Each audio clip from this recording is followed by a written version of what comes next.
სფერო ჰოლდინგთან დაკავშირებული აურზაური შეიძლება ითქვას, რომ კვლავაც გრძელდება. მოქალაქეების ნაწილი აცხადებს, რომ კომპანიამ ისინი მოატყუა და დიდი ოდენობით ფული მიითვისა. საქმე ეხება საცხოვრებელი სახლების გირავნობის ხელშეკრულებებს, რომლებიც სფერო ჰოლდინგმა არ შეასრულა. სანამ დეტალებს მოგიყვებით, შეგახსენებთ, რომ 2 წლის წინ პირველად სფერო ჰოლდინგთან დაკავშირებული ბინის გირავნობის შესაძლო თაღლითური სქემა სწორედ ჩვენ გავასაჯაროვეთ. პირველებმა ჩვენ მოვუყევით მაყურებელს, რომ თბილისში მომრავლებული იყო გირავების თაღლითური სქემები და ერთ-ერთი კომპანია, რომელიც საეჭვო ტიპის ხელშეკრულებებს დებდა მოქალაქეებთან, სწორედ სფერო ჰოლდინგი იყო. იმ პერიოდში ჩვენ გამოგვიგზავნეს მათ შორის სფერო ჰოლდინგის მიერ გაკეთებული იურიდიული ძალის მქონე ხელშეკრულებები, რომლებიც იურისტებთან ერთად განვიხილეთ და ბევრი ხარბეზიც აღმოვაჩინეთ. დღეს კი ამ ამბიდან 2 წლის თავზე კომპანიას უკვე 300-მდე დაზარალებული ჰყავს და როგორც თავად მოქალაქეები ამბობენ, საუბარია მილიონობით ლარის არალზე. დაზარალებულების განცხადებით კომპანიამ ნაქირავები ბინები დააგირავა და ვალდებულებები არც ერთი მხარის მიმართ არ შეასრულა. შესაბამისად, მოქალაქეები ქუჩაში აღმოჩნდნენ. უფრო ზუსტად კი სფერო ჰოლდინგმა, ამ შემთხვევაში კი კომპანია სფერო ინვესტმა ფიზიკური პირებისგან იქირავა ბინები და სხვა ადამიანებს მიაგირავა. ამით მათ ერთიანად დიდი ოდენობის ფინანსური სახსრები მოიზიდეს, თუმცა დღეს უკვე კომპანია აღარც ქირას უხდის მოქალაქეებს და აღარც გირის თანხას აბრუნებს. მეტიც კომპანიის წარმომადგენლები არც დაზარალებულ მოქალაქეებთან გადიან კონტაქტზე და არც ჩვენ ზარებს პასუხობენ დამატებითი დეტალებისთვის, რომ გავარკვიოთ რა პასუხი აქვს კომპანიას დაზარალებულებისთვის.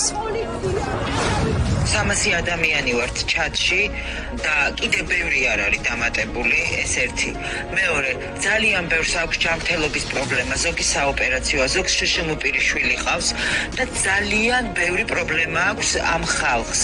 და იცით რა, რამდენჯერმე იყო შემთხვევა, რომ ერთმანეთს აუგროვეთ წამლის ფული. ჩვენ თვითონ დაზარალებულებმა, იმიტომ რომ დაიწერა ჩატში, რომ მეგობრებო, თქვენ სიგით გზა აღარ მაქვს, იმიტომ რომ ჩემ ფულს ვერ ვიბრუნებ.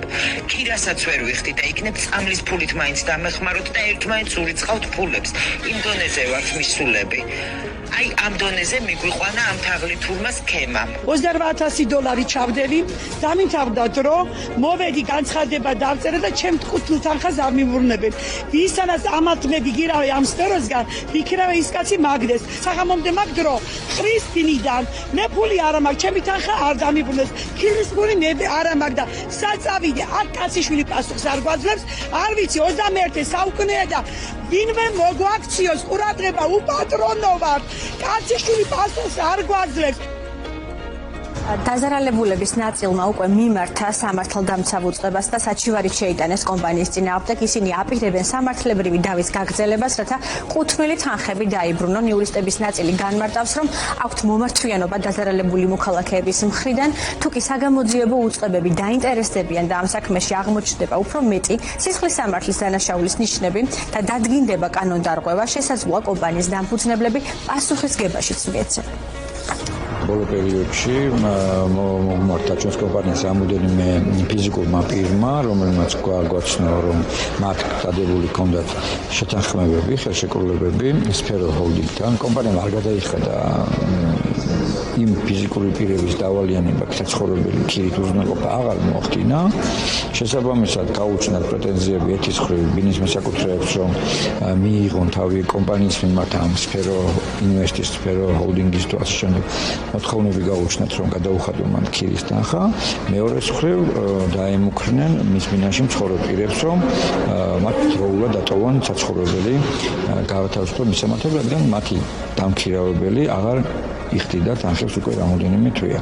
მეორე მხრივ ეს ფიზიკური პირები, რომელმაც თანხები გაცეს სესხად კომპანიაზე, ძირითადად ისინი არის არაუზრუნველყოფილი სესხები, ამიტომ მათთვის უცნობია რა არის აქტივები დღეს კომპანიის, ან თუ რაიმე არის ის უზრუნველყოფს თუ არა მათ სასესხო ვალდებულებას. თუ საგამოძიებო ორგანოები დაინტერესდებიან ამ პირების საქმიანობით და აღმოაჩენენ მათ ქმედებაში რაიმე სისხლის სამართლის დანაშაულის ნიშნებს, მაშინ შესაძლებელია დადგეს დამფუძნებელი პირების პასუხისმგებლობის საკითხი. თუ ეს დადგინდა, რომ მათი მოქმედებები, მათი ეს კონტრაქტები, ეს ხელშეკრულებები იყო, ასე ვთქვათ, დანაშაულებრივი გზით შედგენილი. სამწუხაროდ კომპანიის წარმომადგენლები, დირექტორები, მათ შორის იურისტები ჩვენ ზარებს არ პასუხობენ, თუმცა 2 წლის წინ როცა ეს ამბავი გავაშუქეთ, კომპანიაში განგვიმარტებს, რომ სფერო ჰოლდინგი აი ამ თანხებს საინვესტიციო თანხებად იყენებდა, რომელიც მოქალაქეს მათ კომპანიაში შეჰქონდა. ისინი ბინებს ქირაობდნენ, ბინის მეპატრონეს პირობითად სრულად 1 წლის თანხას უხდიდნენ, ხოლო მოგირავნეს ბინაში 1 წლით უშვებდნენ. ანუ თავად ქირაობდნენ, მერე აგირავებდნენ. ამ თანხას კი პირობითად $30,000, საიდანაც გადაიხდიდნენ ბინის ქირას, წესით და წაგებაშიც იყვნენ, რადგან ეს თანხა 1 წელში უკან უნდა დაებრუნებინათ, როგორც თავად აღნიშნეს, მაშინ დეველოპერული მიმართულებით ატრიალებდნენ და ბევრად დიდ მოგებას ნახულობდნენ. კომპანიის წარმომადგენლებმა მაშინ განგვიმარტეს, რომ მათ აქვთ დიდი ოდენობის ქონება, მიწის ნაკვეთები და ასრულებული პროექტები თბილისსა და ზღვისპირეთში, მათ შორის მიმდინარე პროექტები, ასევე ავტომობილები, წილები სხვადასხვა კომპანიაში. კომპანია კი დაზღვევის სახით დებდა სააქციო საზოგადოებას სფერო ჰოლდინგის უძრავ და მოძრავ ქონებას. ახლა მოგასმენინებთ საარქივო ჩანაწერს მოქალაქესა და კომპანიის თანამშრომელს შორის, რომელსაც სთავაზობდნენ ბინის ამავე სქემით ქირაობას. ეს ბინა ქირავდება და კომპანია იქირავებს თქვენთვის და შემოგთავაზებთ როგორც გირის ალტერნატივას. კომპანია თქვენთვის საცხოვრებლად გამოსაყენებელ ბინას ფიზიკური პირებისგან იღებს ქირით. ანუ ჩვენ თქვენთვის ბინას ვქირაობთ და ვიხდით ქირის თანხას წლიურად 12 თვისას, სრულად წინასწარ, ასევე მომდევნო წლის თანხასაც. ბინას არანაირი ვალდებულება არ ედება. თანხა შემოდის კომპანიაში და ხელშეკრულების ვადის გასვლის შემდეგ ისევ კომპანია აბრუნებს უკან. თანხა ეზღვევა კომპანიის სრული უძრავ-მოძრავი ქონებით და აქტივით. იურისტმა ნახა თქვენი ხელშეკრულება და რაღაცები არ მოგვეწონა. 2 წლის მერე თქვენ კომპანიას რომ არანაირი აქტივი არ ჰქონდეს, თქვენს თანხას ვერაფრით ვერ დამიბრუნებთ, მით უმეტეს რომ შპს-ლა გარდა ამისა კონტრაქტში გიწერიათ სასამართლოს გზით დავის გადაწყვეტა. მე მირჩევნია რომ არბიტრაჟი ან აღსრულება იტოს. მოკლედ თქვენი კონტრაქტი ისეა შედგენილი, რომ რამე რომ მოხდეს, დიდად პასუხს ვერ მოგთხოვთ. დავაწავა სასამართლოში და ასეთი ტიპის საქმეები წლობით იწელება. მერე ჩემი თანხაც კარგავს ღირებულებას. შესაბამისად, ამ ყველაფრის გათვალისწინებით თავ შევიკავებ თქვენთან თანამშრომლობისგან. ახეთ, სააქციო საზოგადოებას სფერო ინვესტთან აფორმებთ ხელშეკრულებას. გარდა ამისა, შეგვიძლია იპოთეკაც შემოგთავაზოთ კომპანიის ერთ კონკრეტულ ქონებაზე უფრო მყარი გარანტიისთვის.